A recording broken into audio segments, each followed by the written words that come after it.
Good day everyone, I'm Ivy De Asis, your reporter for today. So the topic is all about Rizal's life, exile, trial and death. But today I will just discuss the subtopic, the trial of Rizal.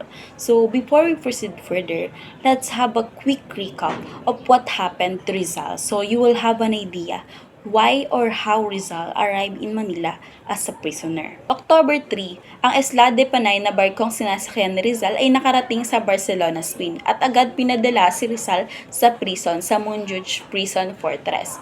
Pagdating niya sa prison, he was interviewed by Despol at sinabing ibabalik siya sa Manila.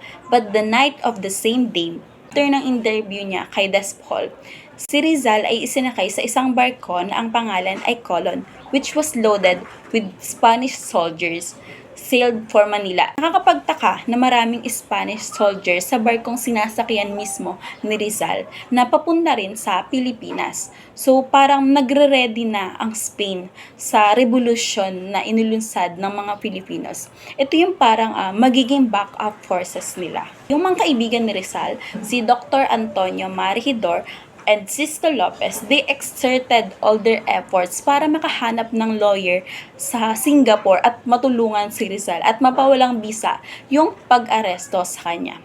And yung lawyer na napili nila, si Attorney Hackford. Despite of the attempts of Regidor and Lopez, yung friend ni Rizal, para ma-secure ang writ of habeas corpus, Rizal remained in Spanish custody. So, what do we mean by writ of habeas corpus? Writ of habeas corpus in English, you may have the body. Ito yung pagdala ng isang tao sa korte para alamin kung karapat dapat siyang ikulong. Pwedeng tanungin kung bakit inaresto yung isang tao.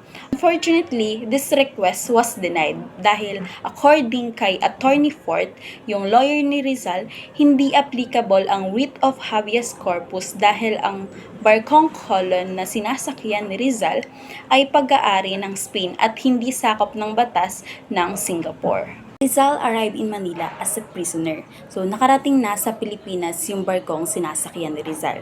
And he was taken to Fort Santiago sa Intramuros, kung saan nakulong din siya 4 years ago noong panahong ito. To gather pieces of evidence against him, some of his friends, acquaintances, member of La Liga Filipina, and even his brother Pasiano were tortured and forcibly questioned. November 20, 1896, Rizal was brought before a Spanish military tribunal headed by Colonel Francisco Olive. As a preliminary investigations, Rizal underwent a series of interrogations administered by one of the judges. Ito nga ay si Colonel Francisco Olive. Siya rin yung military leader who led the troops sa pagpapalaya sa pamilya ni Rizal mula sa kanilang bahay sa Calamba noong 1890. 15 pieces of documentary evidence were presented, like Rizal's letters, letter of his compatriots like Marcelo del Pilar and Antonio Luna. Pati na rin yung poem niya, yung Condiman, a Masonic document, to transcript of speech of Katipuneros na si Emilio Jacinto and Jose Toriano Santiago, and yung poem ni Rizal, yung Talisay. So, the testimonial evidence involved the oral testimonies of 13 Filipino, notably, including of La Liga officers like Ambrosio Salvador and Deodato Arellano, and the Katipunero, Pio Valenzuela. So, oral testimony were taken and were used to implicate Rizal in the Philippine Revolution. Yung mga naging testimonies ng mga tao na involved kay Rizal ay ginamit para lalo siyang IDN na siya raw ang nagpasimula ng Philippine Revolution. So, Governor General appointed Captain Rafael Dominguez to institute charges against Rizal. So, gumawa si Captain Rafael Dominguez ng report about sa charges na ikakaso kay Rizal. And it was sent to Governor General Blanco. At siya ang magpo-forward nito ng papers to the judges for his opinion. After examining the case, the Judge Advocate General Don Nicolas de la Peña recommended that Rizal instantly brought to trial, and ikalawa, he must be kept in jail. He also recommended that all Rizal's property be attached in favor of the state. So, yung order of attachment ini-issue against his property.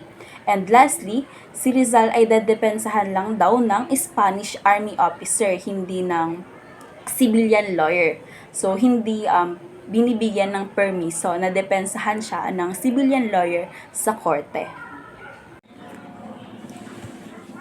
So noong December 8, Rizal was given the restricted right to choose his lawyer from list of 100 Spanish Army officers. So he chose Lieutenant Luis Tabiel de Andrade, yung brother ng former bodyguard niya, si Jose Tabiel Andrade. So ano nga ba yung mga ikinaso kay Rizal? He was charged with 3 crimes. So we have rebellion, sedition, and yung formation of illegal association. Rizal, for his part, did not challenge the jurisdiction of the court and he did not admit the declaration of the witnesses against him. So, ang sabi niya, wala raw katotohanan lahat ng ibinibintang sa kanya. So, on December 13, the case of Rizal was forwarded to, pinadala na kay Governor General Camilo de Polavieja.